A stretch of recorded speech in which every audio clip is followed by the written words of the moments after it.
Boutique bijoux d'or Mossi Elengi. Boutique bijoux d'or Mossi. Voilà, couleur riche. Boutique bijoux d'or Mossi. Boss, voilà, couleur riche. Boutique bijoux d'or.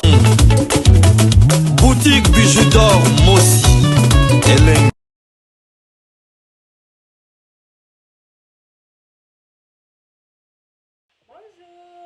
Bonsoir dans Moutounios, oya koza occasion ya kolanda recette ya mama bijou na mukola lelo mama bijou do na memeli bino recette ya kokondisa nzoto ete ezoya balobi mama kondisa libumu longola ba mafuta oyo ezalaka ya pa bozomona ka elongi ya pamba longola ba mafuta oyo ezalaka ba mama mosusu koto longola yango parce que ete ezoya recette mama bijou do azosala na mukola lelo ezaka mpona ba mama te eza pe mpona ba papa.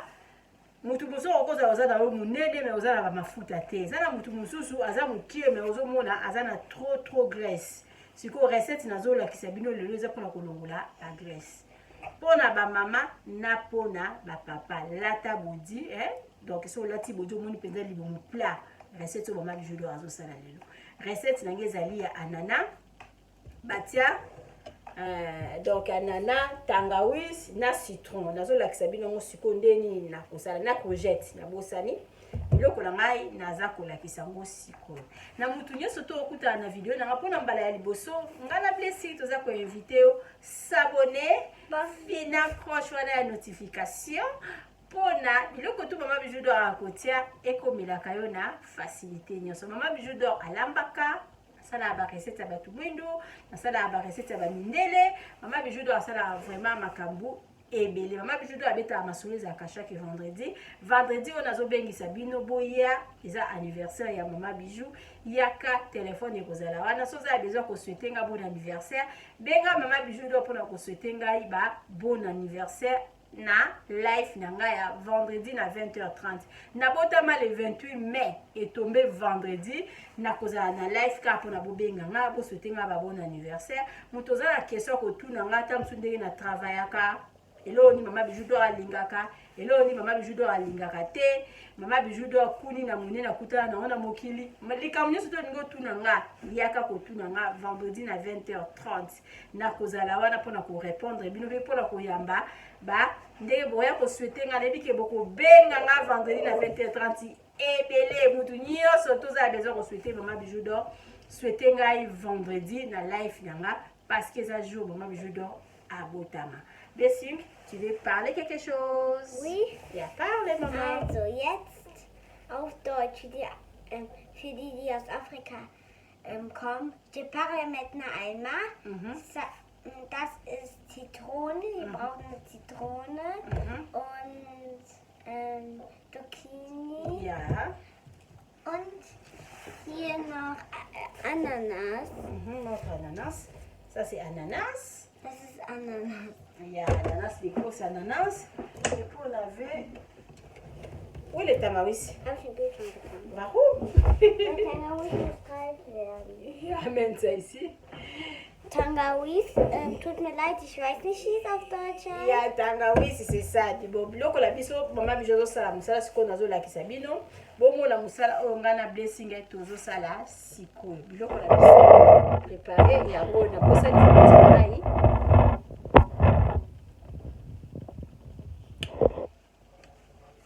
Il faut kotia mai na kati. To se préparer na anana na biso to kozwaka ndambu po leki munene. Moko. Citrone. Moko. Tangawizi. Na mai ya normal. Kotia mai ya gaz te tia mai ya normal. Courgette na biso yango na tanga ki kombo te. Anana na biso, tangawizi na biso na citron na biso. Bon, siko to bandi na opération ya kosala biloko tozo kata anana na biso, tozo kata donc citron na biso, biloko tout tozo kata nyonso tout toko mixer yango sauf citron tozo kaka jus nango. Tozo lakisa bino siko ndeni tozo sala musala. Allez, blessing go. Ça c'est à toi maman. Oui. Moi j'enlève la peau attends. Tu fais ça. Ça après les chiens. Ça on fait facile. J'enlève la peau et puis je te donne. Oui. Si tu fais ça direct, tu mets ça en machine, ok? Oui. Oui. Moi, je connais bien papa. Maman déjà lobi, tozo koma tozo été à moyo. Donc, nandé to vandi mingi na ndaku. Eza ba dekumi bo matisi ba poids.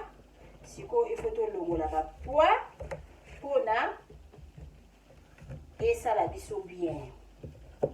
Donc, toko disa ba libumu, to longola ba graisse à libumu. Eza malamu te kozala na graisse. Ba graisse wana ebebe na biso pe malade. Donc, c'est ça.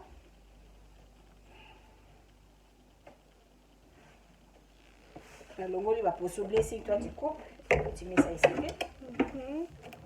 Coupe un peu. Voilà.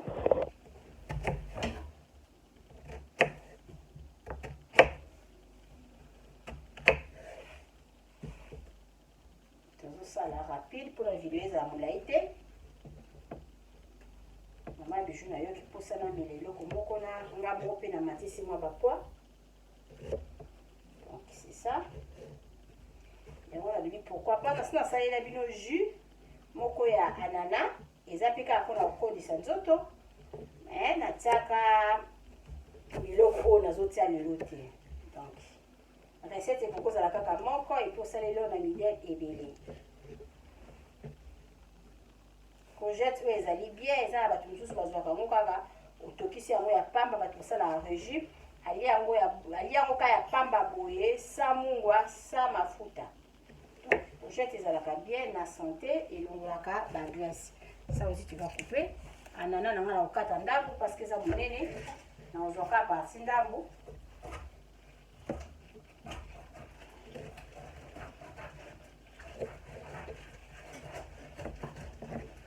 Fini. Là, tu mets ça ici.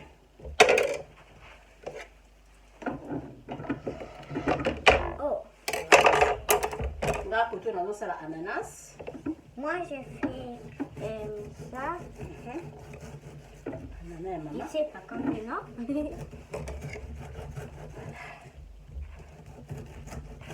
Vendredi, c'est l'anniversaire de Maman Bijou. Bijou d'or. Benganga, souhaitez-moi un bon anniversaire. Na life nanga et aussi la Maman Bijou d'or bien. Maman Bijou d'or le besoin la question que tout n'a à répondre, mais la question bête c'était. Et quoi bête? Tout n'a la question malamu. À répondre yo. Maman Bijou d'or linga couleur nini? Maman Bijou d'or un jour nanga. Bobenganga pour resepelisa nga Maman Bijou d'or linga couleur nini? Donc, on a star en ligne un jour, on a bien les 28, voilà. Donc, tout ça là, un peu rapide.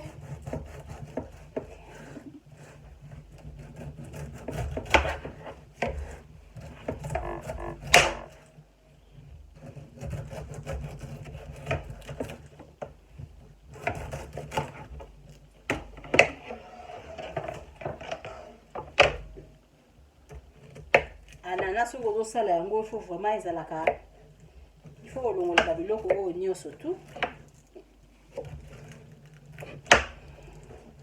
biloko nyonso tout ya mwindu il faut nalongola yango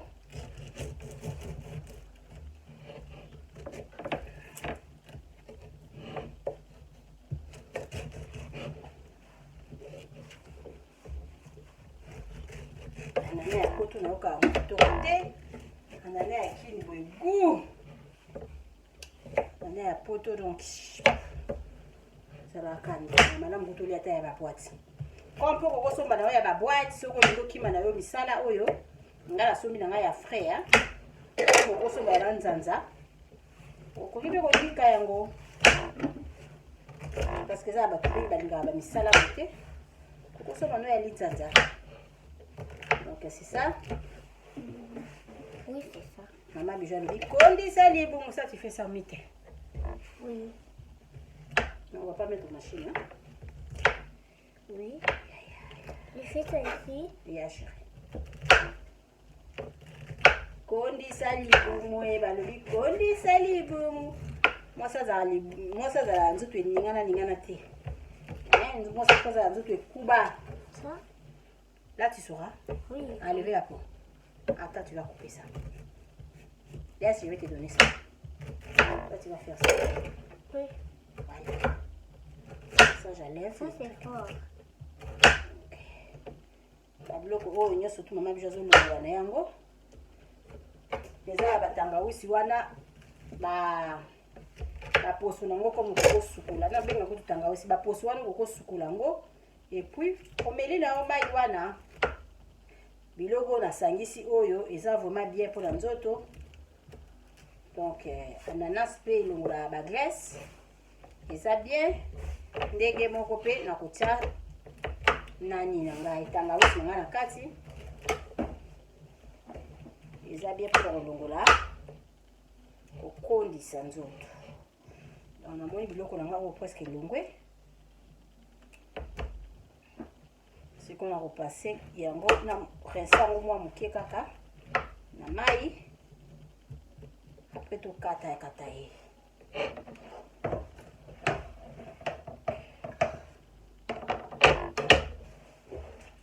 ananas so etikali yango oyo na kokatela yango bana na tieli bango na frigo balia bango.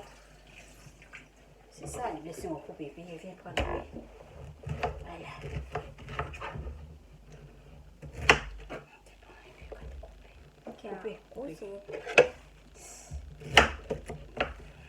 Ils ont côté dans la machine, hein. Tu peux mettre à gros, c'est pas grave. Ananas, amboyo. Nous sommes à côté qui courgette.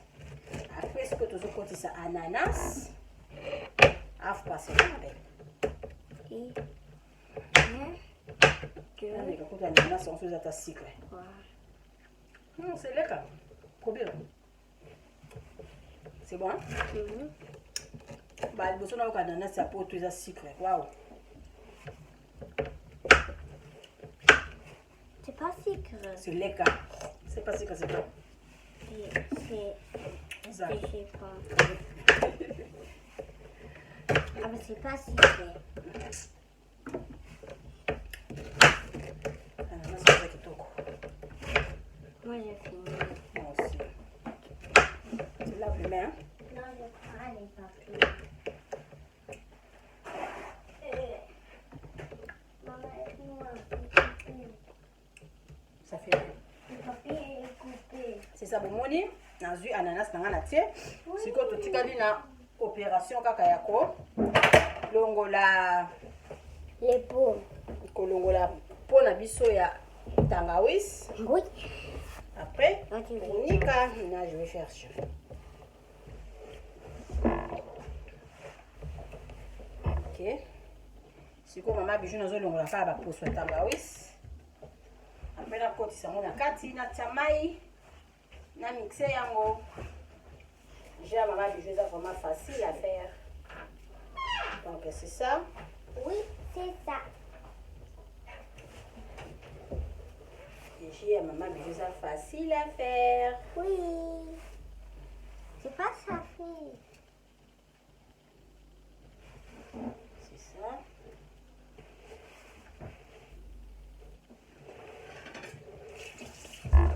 Tangawisi yango yo.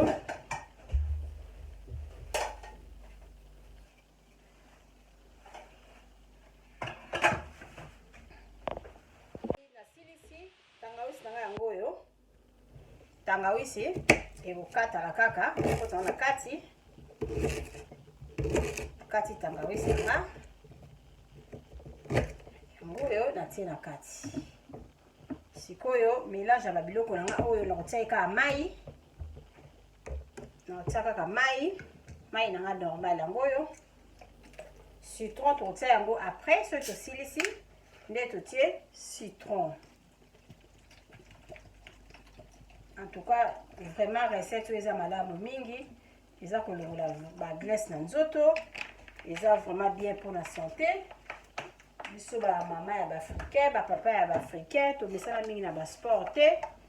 Pour avoir biloko oyo ekoki ko aider pour la santé. nyonso toi donc eza nango bien pour la santé. Tous les biloko tout na tia misato eza koede mpona kolongolisa banzoto, kolongolisa baglace oyo ezalaka na libumu, kolongola baglace ya nzoto. Donc ce qu'on azotambwisa machine nanga c'est ça.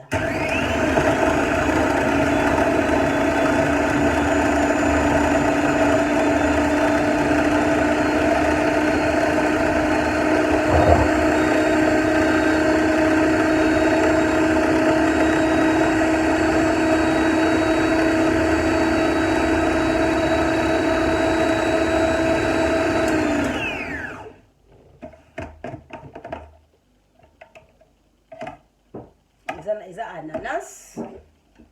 Donc etikala nango kaka mwa ba ekotikala nango kaka neti ba potopoto, mais c'est bien, il faut komela yango kaka ndenge eza wana.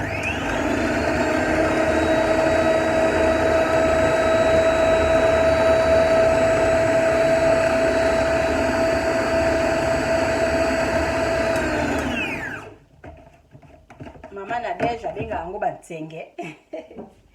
Ekotikala nango kala mwa ba neti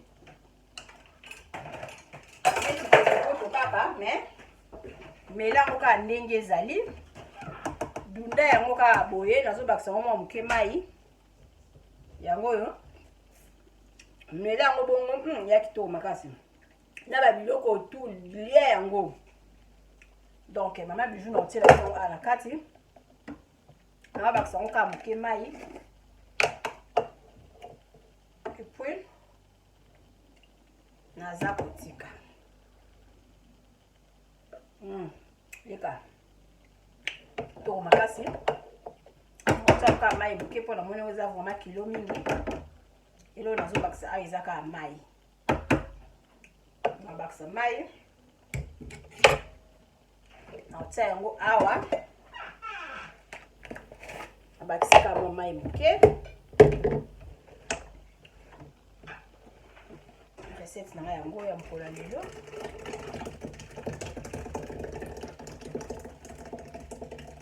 Oyo elo naotia awa namoni kaka mai na citron nde nazotia na recette oyo.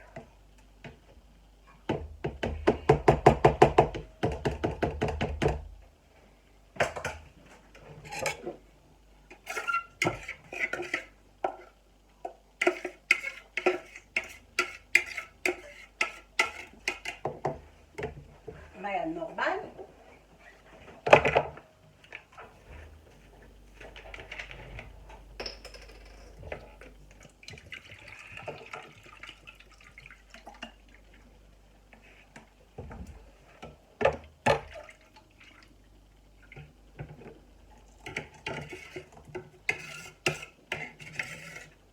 Maman par semaine, hein, au cours de mélanger 2 fois 3 fois la semaine. Donc au kompunzi manga ko benga maman bijou dit maman bijou merci ezolongo la penza ma graisse a libumu ekolongwa obligé. Allô maman masolo.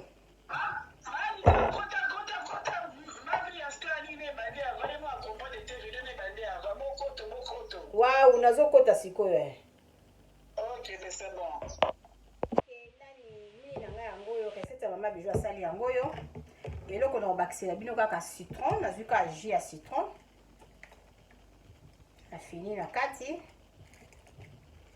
Jus ya citron yango yo. Mama bijou ate.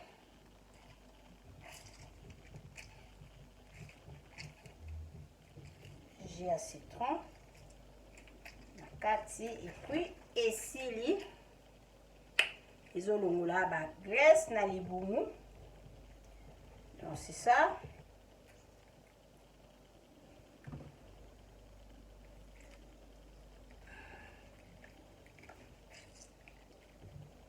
Mela yango penza na babiloko banana wana nyonso tout mela yango donc eza bien. Hein, ekopesa okutumbala moko etondisa yo.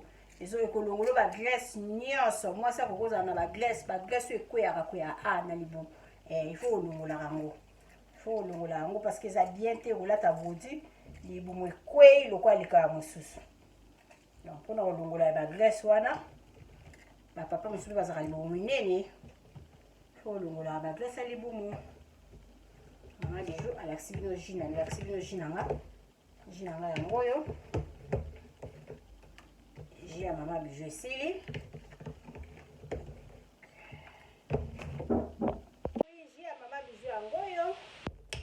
Jus nanga esili nazosala mosali na kopo nanga moke. Omona jus ya Mama Bijou ndenge ebimi kitoko. Okobakisa nanga ngo lisusu mwa mai mpona na ganye jus nanga ekoma ebele. Nabakisi yango mai korince te mela yango na babiloko oyo parce que eza nango ananas eza ananas nayoki mwa tangawisi eyokani moke. Bomoni natie nanga mwa demi bouteille ya mai na kati. Ananas nanga mpe eza ndambu, courgette nanga ezalaki moko, citron nanga moko, nini lisusu tangawisi nanga bomoni mesure nini nazwi. Donc recette ya Mama Bijou d'or yango oyo po Mama Bijou d'or asaleli bino na mokolo ya lelo.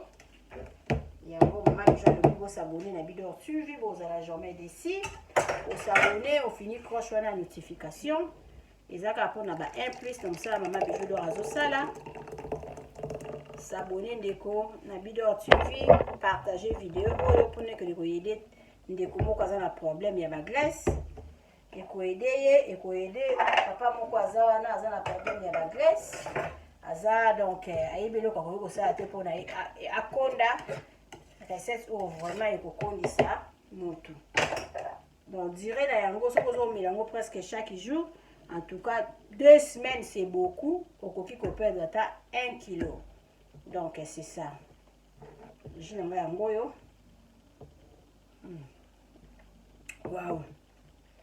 Et donc il faut mélanger biloko oyo. Kito makasi. Na lingi bino mingi. Vous avez toujours na Bidor TV, vous n'avez jamais déçu. Ba recette ça boy pona koyeba ngo. Il faut que vous en la kati ya Bidor TV. So ko za na Bidor TV ndo koyeba ba recette ya boye. Nulle part ailleurs kaka chez Mama Bijou. Nde koyeba ba recette oyo Mama Bijou abengisi bino vendredi na 20h30 eza anniversaire nanga. Benga Mama Bijou appelle na yo Mama Bijou do akosepela. Benganga souhaiter nga ba bon anniversaire. Mama Bijou do alobi to solo na biso. To bila biso kosala ka ba je eza mokolo moninga botamaki. Benga etuna Mama Bijou linga kolia nini? Mama Bijou linga nini? Mama Bijou na peso cadeau nini? Mama Bijou na salele Western Union. Mama Bijou lingi mbongo combien na ebiso 1000. Mama Bijou lingi cadeau ni na ebiso mbongo. Tout ça ba j'ai vendredi na 20h30 benga Mama Bijou d'or. Tout la Mama Bijou d'or question surtout lingi Mama Bijou d'or a ko répondre yo to sola na lingi ba mikolo. Donc Mama Bijou d'or nazala émission na ngai ya to sambela elongo o ekambami pa ya mama na biso Mama Bea na Zindorf. Donc ezalaka dimanche na 19h. Mama Bijou aza na émission na ya ba Amser oluka na yo libala contacter Bidor TV. Donc na numéro oyozomona tenter chance na Bidor TV olingi basala yo promotion ya eloko na yo contacter Mama Bijou asala yo promotion ya eloko na yo olinga donc olingi na kokende ki wow ozoluka pesa olala contacter Bidor TV na numéro oyo Mama Bijou do tokopesa o place à kolala na prix moko ya malamu. Donc vous avez besoin de voiture contacter Mama Bijou okozwa voiture okozwa chauffeur pendant ces jours na tout na Congo vous allez jamais déçu. Mama Bijou do alobi luka na yo terrain ya kosomba contacter nga na ko conduire yo malamu o somba terrain na yo ya kitoko parce que toteka ba terrain. Kala mingi boutique na biso fungwama ok na o Congo ozangi dans obosela ki dentifrice na poto ko se déranger te obosela ki ta msusu o crème épilatoire ko se déranger te o bande hygiénique o papier mouchoir ko se déranger te lukaka boutique ya Mama Bijou somba penza biloko ya original biloko o euti Allemagne biloko ya solo boutique na biso bientôt ezosila to ozala na restaurant ok na yo kin olingo lia olia moi liboke, olia moi boye. Contactez Maman Bijou, yaka la restaurant Maman Bijou, côté c'est Maman Bijou d'Ombongo. Donc Maman Bijou lobi eza biloko na ngate nga za nga mutu publicité. Opesi nga publicité na ko sala ngo lokola yanga. Yaka côté c'est la biso mbongo na maison de passage na biso. Okozala jamais dessus. Donc Maman Bijou lobi na linga bino mingi parce que bino mpopesa nga toujours. Ma casse alors ça il a bino ba recette, alors bete la bino ma solo, on a dit que vendredi oyo il y a les 28 bon vous allez ébélé pour donc souhaiter Maman Bijou d'or ba bon anniversaire. Na lingi bino mingi. Bon séjour na bande konyo surtout oyo bazo réserver déjà ba place. Ma place vraiment ya koton des kaka. Ba séjour na bino malamu na maison de passage na biso oyo ezali na Irebu. Donc bozala malamu. Maman Bijou do alobi soki mutu alingi yo te akokusa la pembeni na yo te akokotisela yo kutu mbongo te pona alingaka yo te. Donc batu nyonso to bozo benganga pona kotuna nga ta ba renseignement eza batu balingaka ngai. Donc Maman Bijou alobi bayeba muninga malamu be bayeba mutu malamu na ba acte. C'est la mutu mususu za na place akolala azo mona po kotisela mbongo wana neti likambo. Olinga ko kotisela voisin. Mais dans un problème, Maman Bijou, Maman Bijou, Maman Bijou, Maman Bijou, le chocho, Maman Bijou. Quand tu sais là, Maman Bijou, mbongo, société, matamakasi, pour un jour, vous en avez besoin de mbongo, okoyaka koluka, Maman Bijou.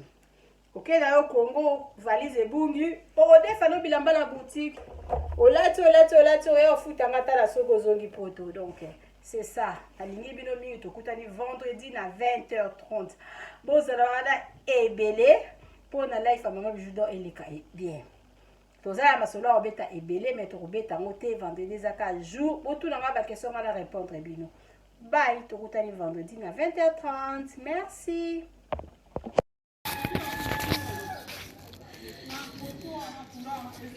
Salut, j'espère que vous allez bien. En fait, c'est plus pour les diasporas. C'est donc qui veulent passer leur séjour ici à Kinshasa. Alors pour tous vos déplacements, il y a une voiture à louer qui est là, marque Hyundai. La voiture elle est confortable, donc climatisée et tout. Donc la voiture répond vraiment aux normes. Alors pour tout contact, veuillez contacter Bidor TV au numéro qui suit, plus 49 17 85 52 23 11. Donc je réponds pour une meilleure compréhension. Plus 49 17 85 52 23 11. Donc la voiture elle est là, marque Hyundai. Donc voilà.